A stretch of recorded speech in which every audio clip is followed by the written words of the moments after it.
శాంతి. సూరజ్భాయిజీ చెప్పిన ఆస్కా పురుషార్థ్. భగవంతుడే ఈ భూమి మీదకు వచ్చారు మనందరినీ తిరిగి ఇంటికి తీసుకువెళ్ళుటకు. వచ్చి మనకి అనేక స్మృతులని కలిగించారు.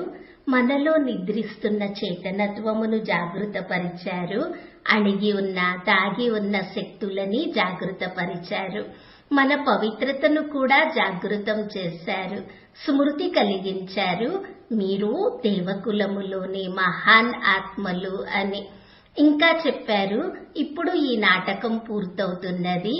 నేను మిమ్మల్ని తిరిగి ఇంటికి తీసుకువెళ్ళుటకే వచ్చాను. ఇక్కడున్నవన్నీ ఇక్కడే వదిలి నీది నాది అనే బంధనము నుండి ముక్తులై తన కర్మ ఖాతాను సమాప్తం చేసి ఇప్పుడు నా తోడు తిరిగి వెళ్ళాలి. మీరు వస్తాను అన్నా రాను అన్నా నేను మిమ్మల్ని తీసుకువెళ్ళడానికే వచ్చాను, తీసుకునే వెళ్తాను.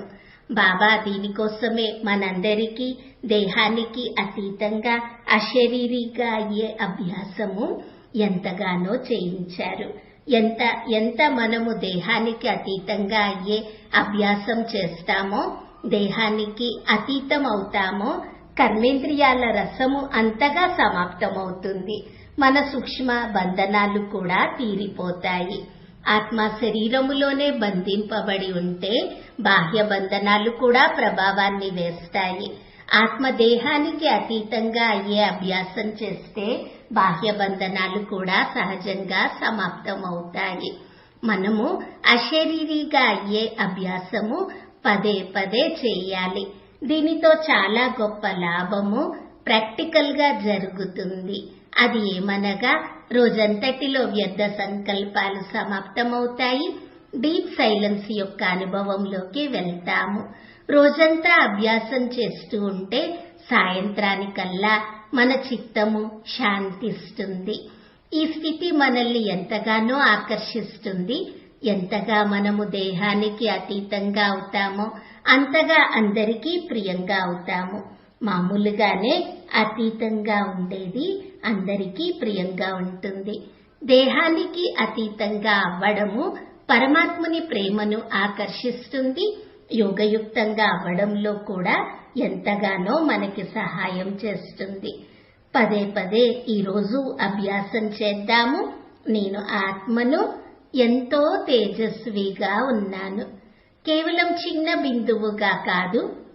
ఎటువంటి బిందువు అంటే ఎన్నో శక్తులు, ప్రకాశము, శాంతి, పవిత్రత నలువైపులా వ్యాపిస్తున్నాయి. ఇదే నేను ఆత్మను ఈ శరీరంలో ప్రవేశించాను. భృకుటి సింహాసనంపై విరాజమానమై ఉన్నాను. ఇలా రకరకాల పద్ధతులతో అశరీరిగా అయ్యే అభ్యాసము చేద్దాము. పదే పదే అనుభవం చేసుకోవాలి. నేను ఈ దేహము కాదు, నేను మెరిసే ఆత్మను. ఈ దేహము వినాశి. ఇటువంటి దేహములు నేను అనేకం తీసుకున్నాను మరియు వదిలేశాను. ఇప్పుడు ఈ దేహములో ఉన్నాను పరమాత్ముని కార్యము కోసము. ఇలా తోడుగా చింతన చేస్తూ ఉంటే అనుభవం అవుతుంది. నెమ్మదిగా నిరాకార స్థితి పెరుగుతున్నది. కర్మేంద్రియాలకి అతీతంగా అవుతున్నాము. కర్మేంద్రియాలు శీతలంగా అవుతున్నాయి అని. ఇక కర్మేంద్రియాల రసము తన వైపుకి లాగదు. అశరీరి స్థితి వాస్తవంగా మనకి ఎంతో శ్రేష్టమైన స్థితి. దీనిని వృద్ధిపరుచుకుంటూ ఉండాలి. అప్పుడు అంతిమంలో మనము 1 సెకండులో దేహానికి అతీతంగా అవ్వగలము. ఈ అతీతత్వము అనేక విశేషతలని మనలో నింపుతుంది. కేవలం మనము దేహానికి అతీతంగా అవ్వడమే కాదు, మోహ మమత్వాల నుండి కూడా ముక్తులుగా అవుతాము. స్వయమును ఆత్మిక దృష్టితో చూసుకుంటూ ఉంటే ఇతరులపై కూడా అదే దృష్టి మనకి ఉంటుంది.